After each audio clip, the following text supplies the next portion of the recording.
थी उसको खतरा नहीं, आज इस प्रजातंत्र को खतरा नहीं, इस देश के लिए खतरा बने हुए हैं ये तो। अगर देश मजबूत नहीं होगा तो ना तो प्रजातंत्र की बात कोई करेगा, ना संविधान की कोई बात करेगा, और ना आरक्षण की जो नीति है जो ना जिंदगी में ऊपर उठाएगी। कांग्रेस पार्टी ने गरीब को एक रास्ता दिखाया था कि सामाजिक दृष्टि से भी, आर्थिक दृष्टि से भी और राजनीतिक दृष्टि से भी, जिसको शोषित वर्ग कहते हैं, जिसको कमेरा वर्ग कहते हैं, जिसको गरीब वर्ग कहते हैं, उनको एक रोशनी दी थी कि हमारे संविधान के माध्यम से एक रोशनी है कि हम समाज को आगे बढ़ाएं। लेकिन ये बांगर की धरती तो गजब है भाई, ये तो निखर से निखरना चाहते हैं। अगर लड़ाई लड़नी है तो एक होके लड़ो, 36 बिरादरी एक होके लड़ो। मैं इसीलिए कह रहा था कि मैं भारतीय जनता पार्टी को ज्यादा कैसे जानता हूं, इनके अंदर रह के मैंने ये देखा कि धर्म के नाम पे ये लोगों को बांटना चाहते हैं, जात पात के नाम पे हमारे समाज के अंदर उल्टा पैदा करना चाहते हैं, हमारे समाज के अंदर एक दूसरे के प्रति नफरत पैदा करना चाहते हैं। ये इरादे हैं इनके, और ये अब से नहीं, जब से ये पार्टी बनी है तब से ऐसा सोच रखती है। मैं आज से 47 साल पहले एमएलए बन के गया था। एक इनकी पार्टी के एमएलए उस समय देवीलाल जी मुख्यमंत्री होते थे और ये उनके साथ मंत्री थे, बीजेपी के लोग। और एक बड़ी नेता बीजेपी की शहर में दंगा होया कहीं, और मेरे को बुला के कहने लगी भाई वीरेंद्र महा, ये शहर का जो दंगा है इसमें गामा में भी फैलाओ। जिस पार्टी की ये सोच हो कि समाज के अंदर लड़ाओ, लोगों को बांटने की कोशिश करो, ऐसी पार्टी तो दूसरे नंबर पे भी नहीं रहनी चाहिए, पहले की तो बात छोड़। और ये कांग्रेस पार्टी के लिए मैं इस बात से चिंतित हूं, और मैं कांग्रेस पार्टी को, कांग्रेस के बड़े नेताओं को ये कहना चाहता हूं कि ऐसी रणनीति बनाओ जिसमें भारतीय जनता पार्टी 2 नंबर की पार्टी भी ना रहे इस हरियाणा के अंदर, तीसरे चौथे 5वें नंबर तक पहुंचे। और ये आप कर सकते हो, और आप अगर करोगे तो हरियाणा तो बचेगा, देश भी बचेगा। ना तो तुम एक में कांग्रेस की सरकार बना दो हरियाणा में, साल भर पा सके, फलाने ने मेरी बदली नहीं करी, फलाना छोरा नौकरी पर नहीं ला गया, फलाने ने मैंने खान पीन का मेरा इंतजाम नहीं करा, फलाने ने ठगन का इंतजाम नहीं करा, फिर गाड़ पकड़ लग जाओ। अरे कम से कम कुछ तो सीखो। ये भूपेंद्र सिंह हुड्डा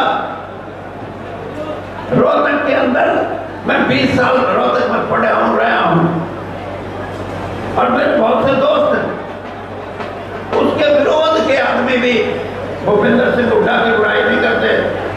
मैं कहता हूं क्यों भाई अज्ञानी, ये मेरा हमारा भाई है, हम साथ रहेंगे, तो कि मेरा मजबूत फिर करते हैं हम उसको, अरे तुम लोग करो आगे, भाई तो बड़ा, फिर इसकी ऐंठ काटांगे, ऐंठ दी तारी ऐंठ लिख रहे, भाई की कुछ नहीं लिखते, वीरेंद्र की कुछ नहीं लिखनी, मेरे हल्के वाले कहते अब इसका सरिया लाग रहा है, इसकी नाड़ का सरिया काटेंगे। आज से 14 साल पहले मेरे को चुनाव में हराया और श्रीमती सोनिया गांधी ने मुझे एमपी बना दिया। वो सरिया काटने वाले ने बोले ओके तो हराया था, ये फिर क्यों बढ़ गया, मगर नारी बुआ ने एक सरिया नहीं पूरा सती लाया है नारायण। ये सोचो इन बातों को, इन बातों से अगर आप अपने समाज को एक करके, इस बांगर की धरती को एक करके लड़ाई लड़ सकते हो तो आपकी लड़ाई शिखर में जाएगी। और सुन लो, चौधरी शमशेर सिंह तो मेरे से 14 साल बड़े थे।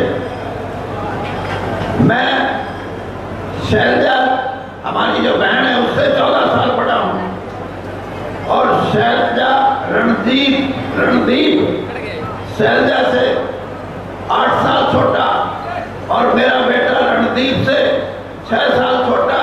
ये 3 खिड़की बांध देंगे तब तो करण जोगे हो। और दूसरी बात, मैं पूछूं था वहां कितना ना टिकट मांगी है, मैं बोले जी 44 है, मगर थोड़े रह गए भाई। हाँ बोले ना मेरा सवाल बिगाड़ेगा तू। नहीं, अपने 44 भाइयों से एक बात कर के भाई रणदीप ने तो अपने तरीके से बात कही।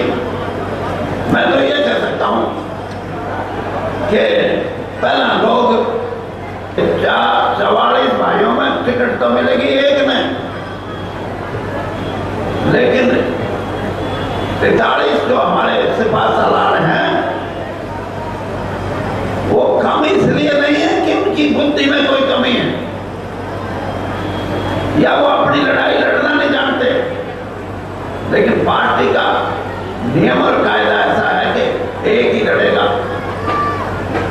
और वो तो जो भी क्या करें,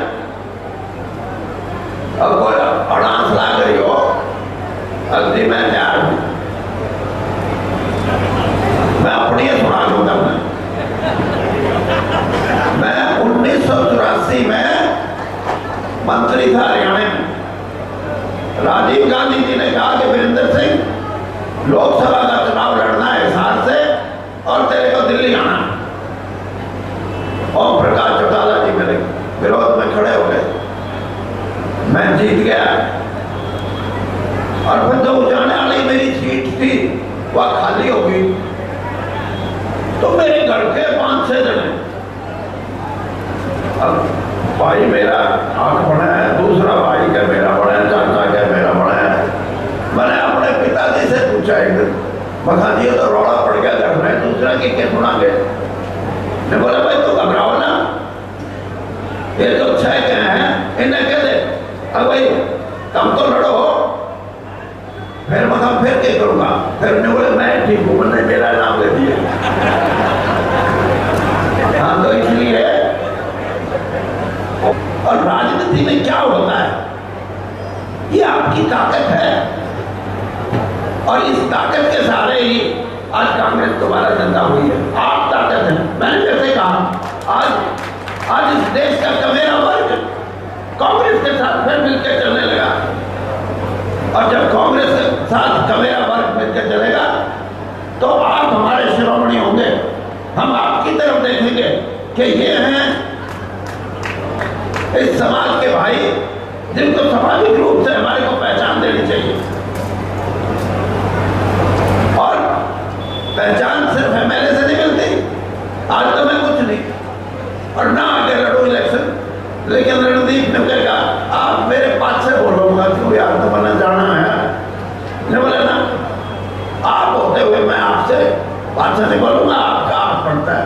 तो भाई एक बार धारा मामला कांग्रेस में जम जाएगा तो आप सामाजिक तौर पे भी एक बहुत बड़ी ताकत हो गई। मुख्यमंत्री बनना पड़ोगे, लेकिन मुख्यमंत्री बनाया